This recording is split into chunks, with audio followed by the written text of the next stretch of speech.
Hello and welcome to our fun little study group for PP 5361, Theory and Management of Public Service Organizations. Wow.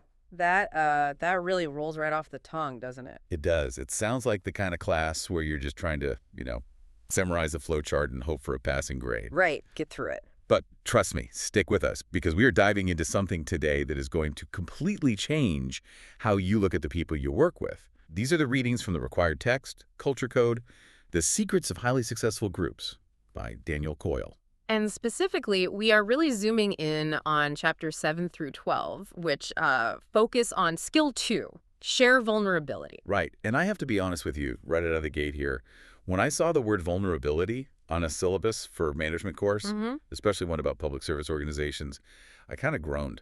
I really did. I rolled my eyes. Okay, so why is that? What was the immediate reaction? Because usually when we talk about high-performance teams, and we are going to talk about some serious ones today, like Navy SEALs, disaster response units even. Even professional jewel thieves. Right. We think about strength. We think about invincibility. Vulnerability just feels soft. Yeah. It feels like we're all going to sit in a circle and talk about our feelings and cry. And that is the classic misconception. It really is. It's the #1 barrier to understanding how group dynamics actually truly work. We tend to conflate vulnerability with emotional weakness. Exactly. We think if you're vulnerable, you're, the person having a breakdown in the break room. Yes. Yeah. And in a professional setting, especially if you're a leader, that feels dangerous. It Yeah. really does. If I walk into a meeting and say, hey, everyone, I'm feeling really vulnerable today, I feel like I'm just painting a target on my back. Sure. I'm not getting a group hug. I'm probably getting passed over for a promotion. And look, if that is your definition of vulnerability, just sort of emotional oversharing, then you are absolutely right. That is dangerous. But Coyle completely flips that definition upside down. Okay. In the context of these high-performing groups, vulnerability isn't about emotions. It's about information. Information. How so? Yes. It is about sending a clear, unmistakable signal that says, I have a weakness and I need help. It's not about weeping. It's about accuracy. It's about looking at a problem and being able to admit, I cannot solve this alone. So it's the difference between trying to look like you have it all together, which, let's be honest, is what most of us do every single day. Yeah. And actually admitting that you have gaps so the group can fill them. Precisely. And here is the central thesis we really need to wrestle with today, and I think it's a hard one for people to accept. Okay. Most of us operate on this logic. I need to trust these people before I can be vulnerable with them. Oh, 100%. Prove you're safe, prove you have my back, and then maybe, just maybe, I'll let my guard down a little. Exactly. But the research and all the stories we're going to cover today show that it's actually the complete opposite. Vulnerability doesn't come after trust. It precedes it. It precedes it. Vulnerability is the actual mechanism that builds the trust. You have to leap first. Wow. That's a terrifying leap. It feels so counterintuitive. It is. It really is. Yeah. But to prove it works, Coyle takes us to some pretty extreme places. We aren't just talking about boardrooms. No. We're going to talk about Navy SEAL training, Pixar's famous feedback meetings, improv comedy, and yes, the Pink Panthers, a gang of Balkan jewel thieves. But I think we have to start with what is maybe the most intense story in the book. I mean, if we really want to understand why vulnerability matters, we have to look at a situation where the cost of invulnerability would have been certain death. We need to talk about United Airlines Flight 232. This is a story that, if you analyze it closely, it just completely dismantles the traditional command and control view of leadership. So let's set the scene for you. It's July 1989. You've got a massive DC-10 flying from Denver to Chicago. It's a nice, boring flight. The definition of routine. Exactly. Captain Al Haynes is in charge. He's this very low-key Texan, 57 years old, and he is literally counting down the days to his retirement. He's got the RV picked out. He's planning to drive an RV around the country with his wife. I mean, he is checked out. So it's the definition of a routine day. Lunch is being served, the flight attendants are pouring coffee, the crew is just chatting in the cockpit. And then, at 3:06 p.m., over the farmlands of Iowa, the world ends. There's just this massive explosion in the tail engine. And we aren't talking about a simple engine fire here. Yeah. The fan disc inside the engine literally shattered, and shrapnel exploded outward like a bomb, just slicing through the entire tail section of the plane. And this is where the real engineering nightmare begins. Because on a DC-10, all the hydraulic lines, all 3 redundant systems, run through the tail. Right. And for anyone who doesn't know, Hydraulics are the blood of the airplane. They control the rudder, the elevators, the ailerons, the flaps, everything. So without hydraulics, you can't steer left or right. You can't pitch the nose up or down. You can't slow down for landing. You're a brick. You're a 400,000-pound brick falling out of the sky. So within seconds of this explosion, Captain Haynes and his first officer, Bill Records, they realize the steering wheel is completely dead. It's just floppy in their hand. I mean, can you just imagine that for a second? Imagine you're driving a car at 500 miles an hour, and suddenly the steering wheel just disconnects, the brakes are cut, and the gas pedal is stuck to the floor. Wow. That is the situation they were in. The plane immediately banks hard to the right, basically rolling over to go upside down. So First Officer Records grabs the yoke and yells, "I have the airplane." But he doesn't have it. He doesn't have it at all. Captain Haynes grabs his yoke to help. They are both physically hauling back on these controls with all their strength. But the plane isn't responding at all. It's just purposing up and down, rolling violently from side to side. This is what the NTSB officially calls a catastrophic failure.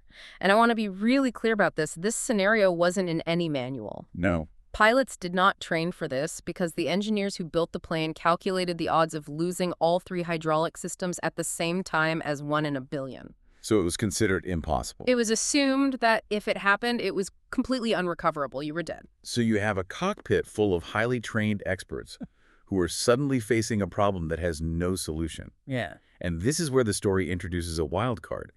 A passenger named Denny Fitch. Right. Denny Fitch is sitting back in first class. He's actually a Czech airman, a pilot trainer for United.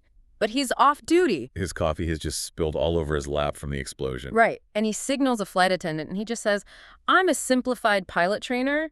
If I can help, let them know up front." Now, stop right there. Put yourself in Captain Haynes' shoes for a moment. You are wrestling this beast of a machine. You have alarms blaring. You are terrified. The old-school captain of the ship mentality says you need to project control. You do not let a passenger, even if he's a pilot, wander into your cockpit in the middle of a crisis. No way. It admits weakness. Exactly. The instinct is to say, stay seated, we have this under control. It's the ego protection mechanism. I am the captain, I will fix this. But Haynes does something that, well, it changes the course of aviation history. He looks at the flight attendant and he just says, "Send him up." That is the first signal, the first crack in the armor. It is. It's huge. Yeah. So Fitch walks into the cockpit and he later described the scene. He said he looked at the pilots and he saw the tendons popping out of their forearms. Their knuckles were white. They were just physically exhausted from trying to keep the wings level. Completely spent. And he looks at the instrument panel, sees the hydraulic gauges all reading 0, and thinks to himself, "Dear God, I'm going to die this afternoon." And then Fitch leans over to Haynes. And this interaction right here is crucial. He asks, "What can I do?" And Haynes, instead of barking an order, instead of pretending he knows, he effectively admits total defeat. He just says, "I don't know." I don't know.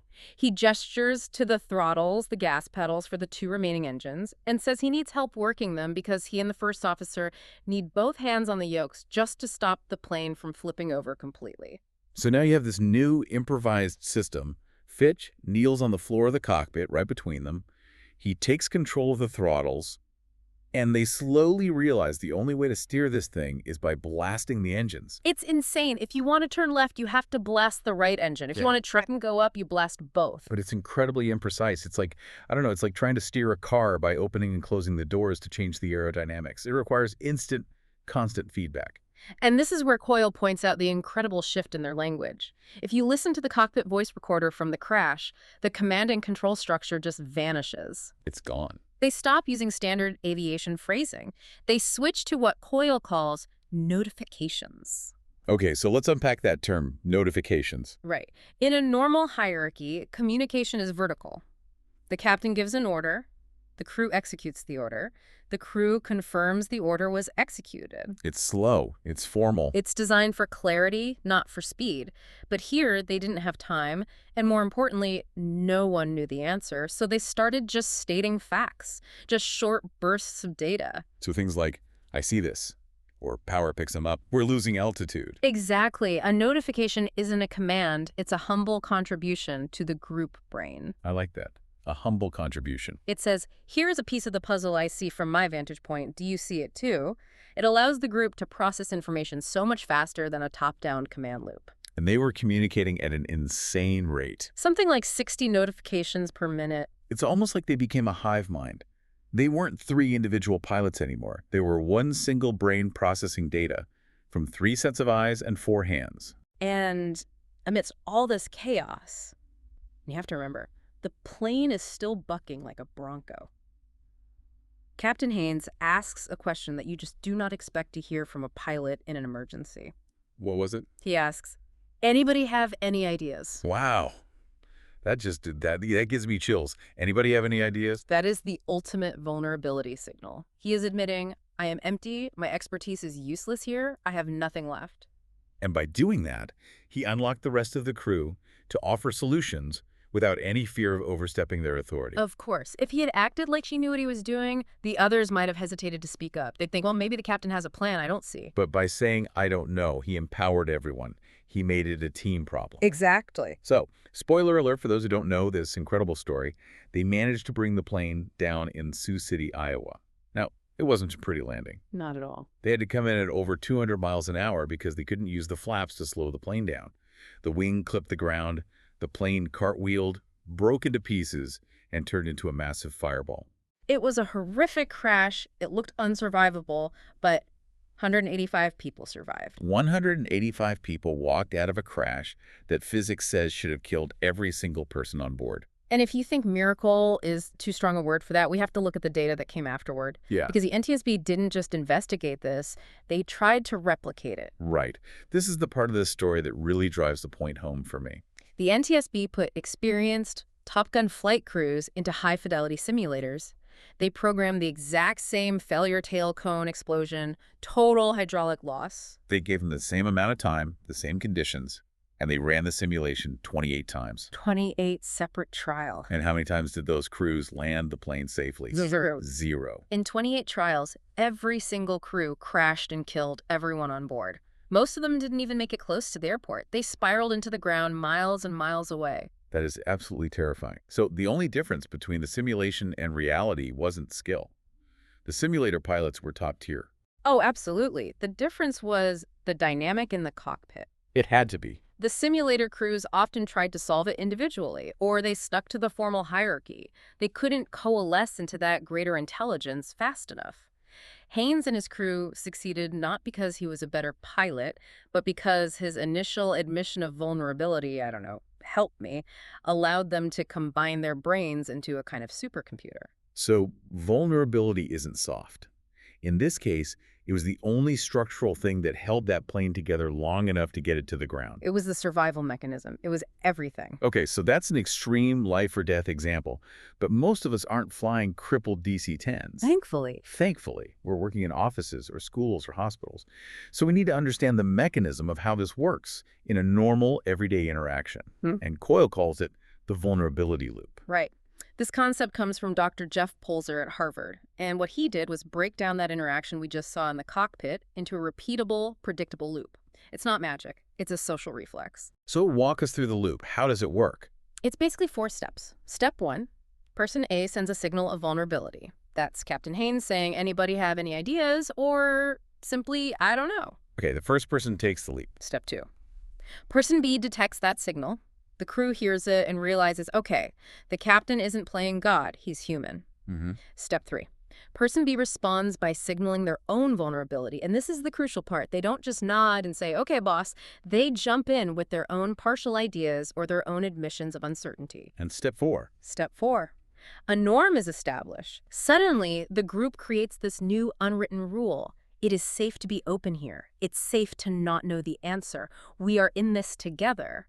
And trust skyrockets. Okay, I want to pause on step 3 because I feel like that's where most of us get it wrong. It's the hardest step. Let's role play this for a second. Let's say we're working on this deep dive script and I'm the host and I say to you, hey, I'm really struggling with this intro. I feel like it's just not landing and I'm getting frustrated. That's my signal of vulnerability. Okay, and here's how most people would respond. They want to be nice. So I'd say, oh, don't worry about it. You're doing a great job. It's going to be fine. And that feels nice on the surface.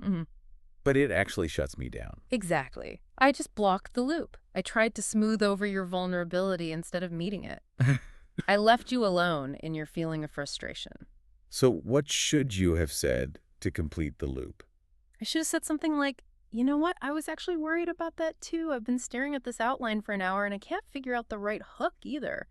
I'm feeling pretty stuck myself. See, that feels completely different. Suddenly, I'm not the incompetent one who can't write an intro. No.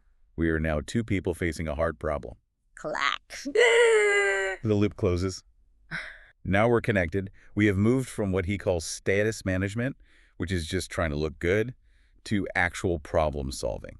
You know, there's a study in the book that proves this, and it's called the Give Some Game. And the results are honestly kind of baffling until you understand this loop. This is a classic economics experiment.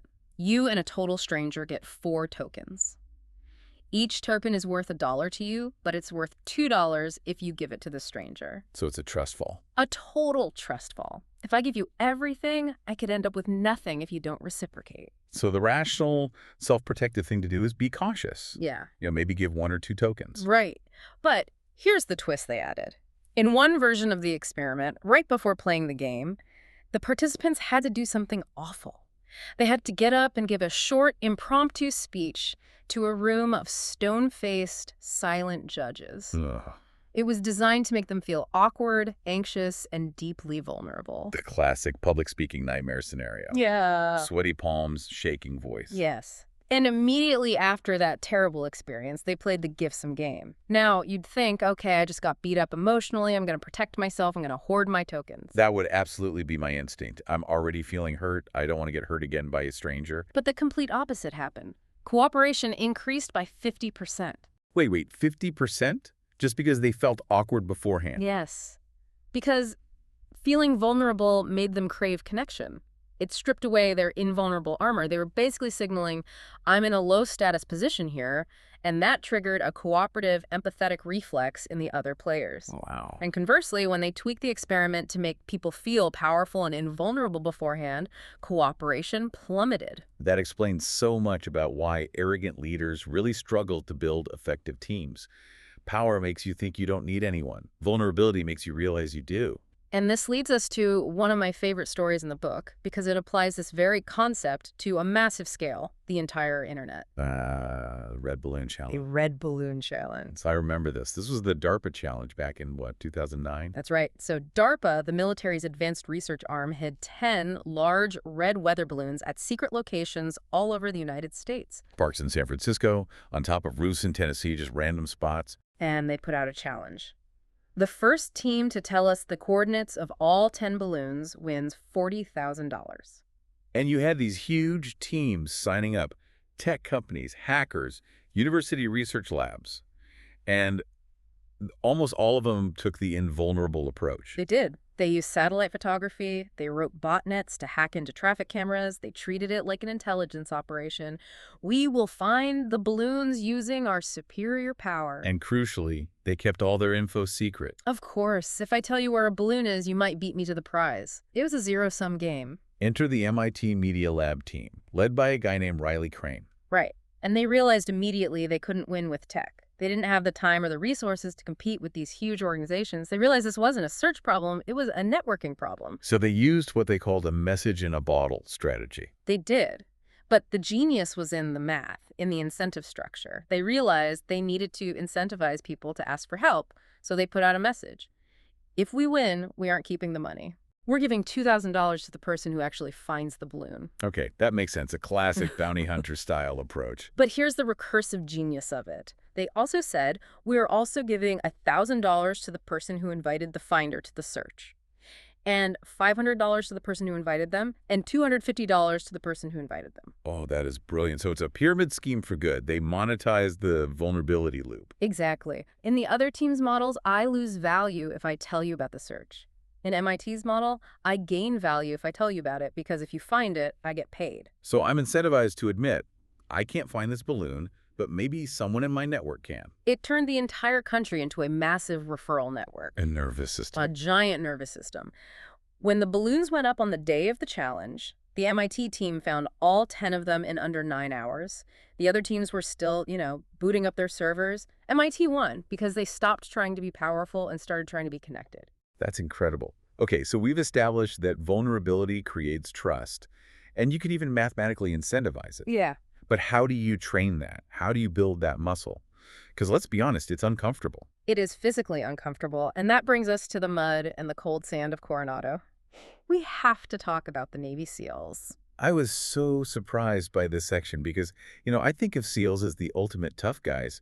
I don't think of them as vulnerable. But that's because we misunderstand what their training is really for. We think Hell Week is about weeding out the physically weak. If you can't lift this log, get out.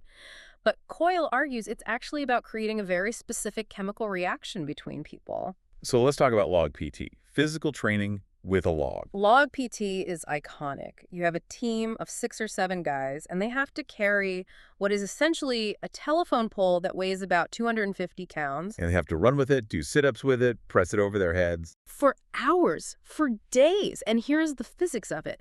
That log is completely rigid. It doesn't bend. So if one guy is a little taller or a little stronger, or if someone stumbles for a split second, The weight doesn't just disappear. it shifts instantly. It crushes the guy next to him. Exactly. If I dip even an inch because my shoulder is screaming in pain, my buddy immediately takes on 50 extra pounds of pressure.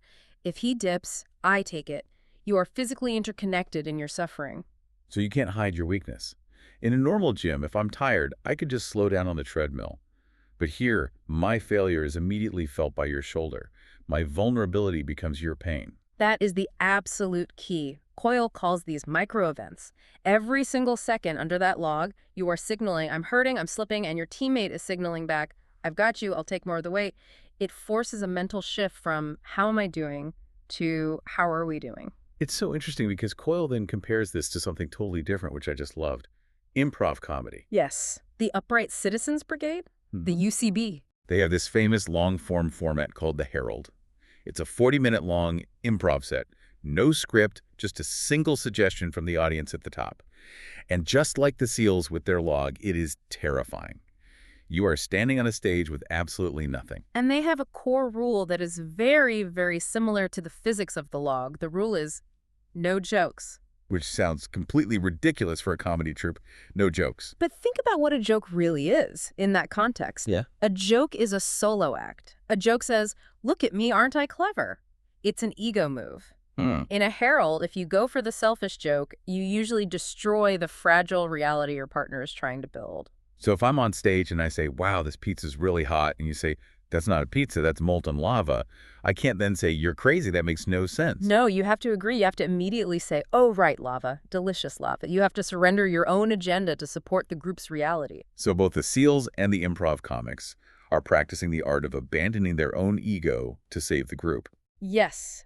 They are being vulnerable enough to say, I will follow your lead, even if it's weird, even if it hurts. And then we have to talk about the Pink Panthers. Yeah. Because this is where our little study group gets a bit illicit. The Balkan jewel thieves. These guys are legendary. They smash into high-end jewelry stores in Paris or Dubai, grab millions in diamonds, and they vanish in less than 60 seconds. They once drove 2 Audis through the front window of a shopping mall in Dubai. It's straight out of a Hollywood movie. It is.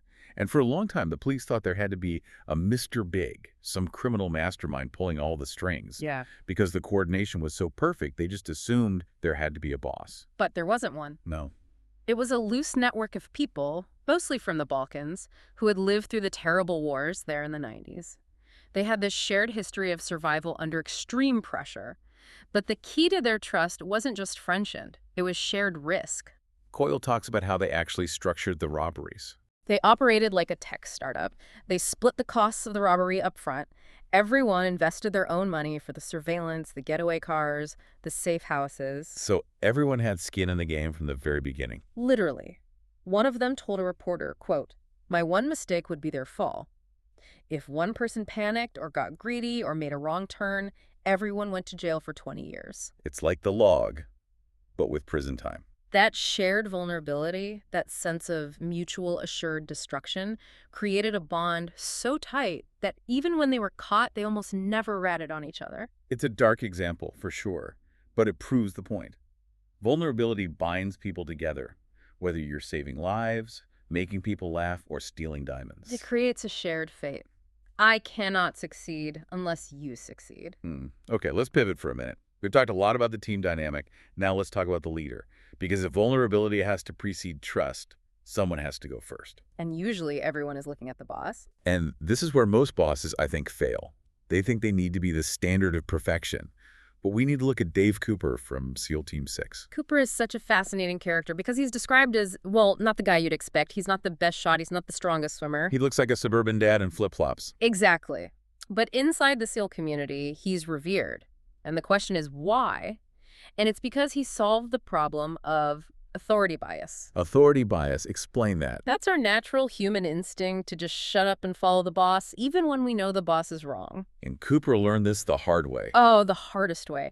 In 2001, in Afghanistan, his team was ordered to go on a recon mission along a very dangerous road. He knew it was a bad idea. He told his commander it was a bad idea, but the commander pulled rank. And Cooper, being a good soldier, caved. He said, "Roger that," and followed the order. And they got ambushed. It was a complete disaster. The vehicle was shot to pieces, tires blown out. Guys were wounded. They barely survived. And Cooper realized that he nearly got his men killed because he deferred to authority instead of the truth on the ground. So when he became a leader, he decided his #1 job was to kill that bias. He wanted a hive mind, not a dictatorship. So he would tell new guys, total rookies on the team, if you see me standing in front of a window in a combat zone, you tell me to move my ass. That is such a small thing, but it's huge. He's giving them explicit permission to override his rank for the good of the team. He wanted them to know that his safety depended on their eyes, not on his title. And he popularized the most important 4 words a leader can say. Who are they? I screwed that up. I screwed that up. It sounds like admitting failure. Yeah. If I'm a manager and I say that in a meeting, aren't I losing respect? No, you are gaining trust. Because everyone in that room already knows you screwed up. They were there. Right. By saying it out loud, you are signaling that it is safe to admit mistakes in this group. You're modeling it. And that philosophy, that simple phrase, literally changed history during the raid to get bin Laden. This is a story I had not heard in this kind of detail before. Right. We all know the raid happened, but the prep for it was just insane. The plan, as we know, was to use these new top-secret stealth helicopters to fly into Pakistan undetected. Cooper was deeply worried about this. These helicopters were brand new, completely untested in combat. So he pushed back. He pushed back hard against Admiral McRaven, who was in charge of the whole operation. He said, "Sir, I wouldn't use these." And McRaven overruled him. Said, "We're using the helicopters. That's an order." Now, Cooper is in the exact same spot as he was in 2001. A senior officer has given him an order he thinks is a bad idea. But instead of just saluting and moving on, he did something brilliant. He accepted the order, but he prepared for its failure. The downed helicopter drill. Yes. He had the team build full-scale replicas of the bin Laden compound, and he forced them to rehearse crashing. Over and over and over again. That sounds crazy. He'd be in the middle of a simulation and just shout, "You're going down!" The pilots would have to simulate a hard crash, and the SEALs would have to figure out how to scramble out of a sideways wrecked helicopter and continue the mission. They did it so many times it became a running joke. Oh, here we go. Coop's making us crash again. But then, you fast forward to the actual raid, they fly in. The first helicopter gets caught in an unexpected vortex caused by the compound's high walls. It loses lift. It starts to spin. It crashes into the courtyard. It's the absolute worst-case scenario. The exact thing Cooper feared would happen happens. In the Situation Room in D.C., everyone is frozen. You've seen the pictures. Hillary Clinton has her hand over her mouth. They think the mission is over. But on the ground... On the ground, the SEALs didn't freeze. They didn't panic. They had been vulnerable enough to admit this could happen, and they had practiced it relentlessly. They just poured out of that wreck and treated it like, as one of them said, pick up basketball. They just executed the drill. If they hadn't rehearsed the failure, if they'd been too proud or too confident to admit the chopper might crash, the mission probably would have failed right then and there. Without a doubt. Real courage isn't just about charging a machine gun. It's about speaking truth to power and having the humility to say, this might go wrong, so let's prepare for it. That is incredibly powerful stuff. Now, I want to talk about the individuals. We aren't all SEAL commanders. Is there a personality type that is just better at creating this cooperative glue? This takes us to what Coyle calls the Nyquist method.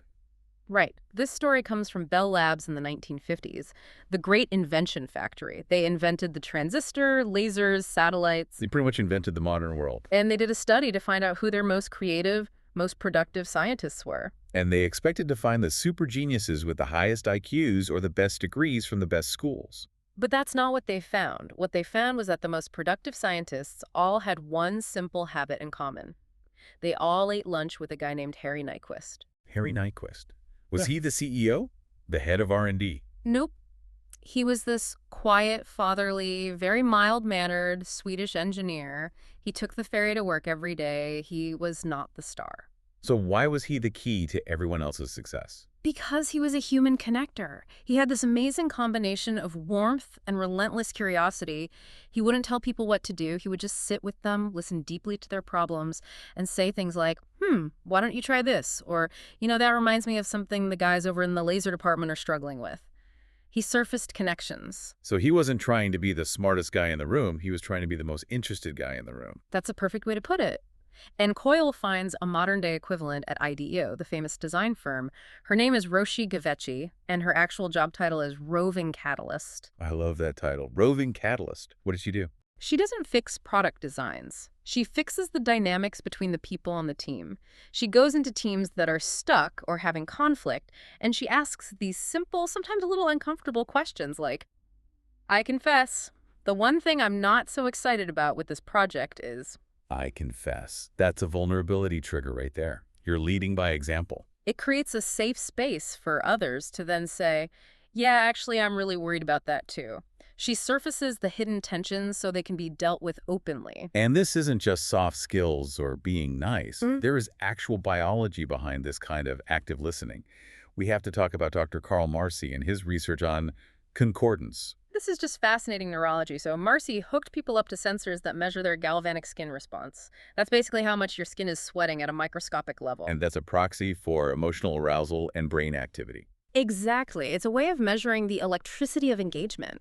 And he found that when two people are really truly connecting, when the listening is authentic and deep, their charts don't just react to each other, they begin to match. They physically synchronize.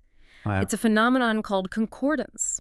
So if I'm stressed out telling you a story and you're really truly listening to me, I literally start to metabolize your stress. My skin response starts to mirror yours. We biologically become a single processing unit. But the moment I stop listening, if I check my phone or start planning my grocery list in my head, my line goes flat. The connection is instantly severed. The metaphor they use in the book for this, which I love, is a trampoline. Yes. Most of us think good listeners are like sponges. They just absorb what you say. But research shows that the best listeners are trampolines. A trampoline. They absorb what you say, but then they add energy and height to it. They ask a question that bounces the idea back to you, but stronger. They validate what you said and then extend it. That is how you build cooperation one-on-one. So we've covered the history, the biology, the dramatic case studies. Now let's get really practical. If I'm a student in this public service management class, or a manager, or just a person in a family trying to cooperate, how do I actually apply this? Coyle gives us a toolkit at the end. Let's run through the big ones and talk about how to actually use them. Let's do it. First one up, leader goes first. This is absolutely non-negotiable. If you want your team to admit mistakes and share weaknesses, you have to start. Coyle tells this great story about Danny Meyer, the famous restaurateur. Right before he was about to give a big TED Talk, he told his whole staff, I was shaking like a leaf. I was terrified. And he didn't lose their respect by admitting that. No, the opposite happened. That admission made his staff love him even more because it made him human and relatable. So, a practical tip. In your next team meeting, start by sharing one small, authentic anxiety or a mistake you made this week. I really fumbled that call with the client earlier. Just see what happens. Okay, second one.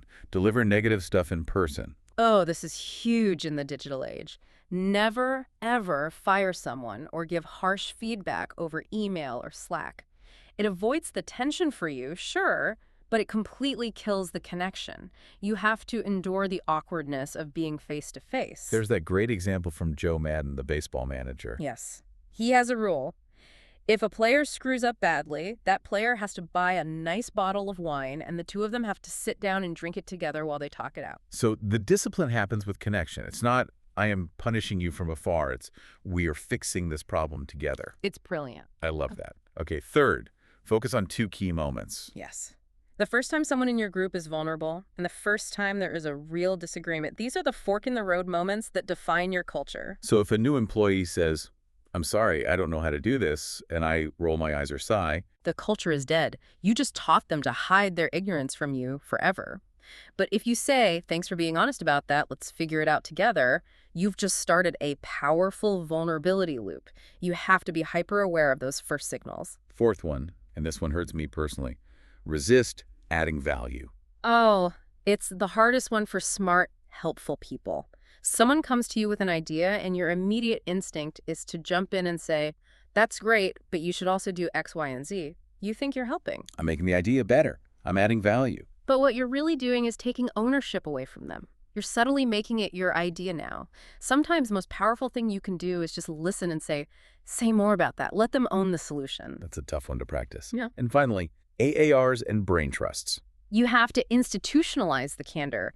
The military uses the after-action review, or AAR. It's a simple format. What was supposed to happen? What actually happened? Why was there a difference? And what will we do differently next time? And crucially, in an AAR, rank is switched off. Exactly. The private can tell the general he messed up without fear of reprisal. And then Pixar has their famous brain trust, Which is a meeting where they give brutally frank feedback on a movie that's in production, but with one key rule. No solutions offered. Why no solutions? That seems strange. Because if Ed Catmull, the boss, gives a solution, the director feels obligated to take it, even if they don't agree. If the brain trust just points out the problem, the second act is boring and I don't care about the main character. The director keeps ownership of the fix. It's a subtle but absolutely vital difference. It keeps the responsibility and the creativity with the creator. It all comes back to that muscle metaphor, doesn't it? Cooperation isn't some magical gift that some teams have and others don't. It's a workout. That is the perfect synthesis of all of this. We started this whole deep dive in the cockpit of Flight 232 with a pilot realizing his decades of experience were useless and he couldn't do it alone. We went through the cold mud with the SEALs, into the high-stakes world of jewel heists, and into the creative labs of IDEO. And the single thread connecting all of them is that uncomfortable, awkward, but ultimately powerful sensation of saying, I need help. It's the realization that playing it cool and safe projecting invulnerability is actually the most dangerous thing you can possibly do. It feels safe in the moment, but it leaves you totally isolated when the engine finally explodes. So here is our final provocative thought for you, our study group. We want you to look at your own life, your workplace, your family, your project team. Ask yourself honestly, are you playing the invulnerable game? Are you trying to win every argument, hide every mistake, and always look competent? Or are you willing to be the Al Haynes in your life? Yeah. Are you willing to be the first one to stop the meeting, drop your guard, and say, you know what, I have no idea what is going on here. Can anyone help? Because that one simple question might just be the most powerful leadership tool you have. Thanks for joining the study group, and don't forget to do the reading. See you next time.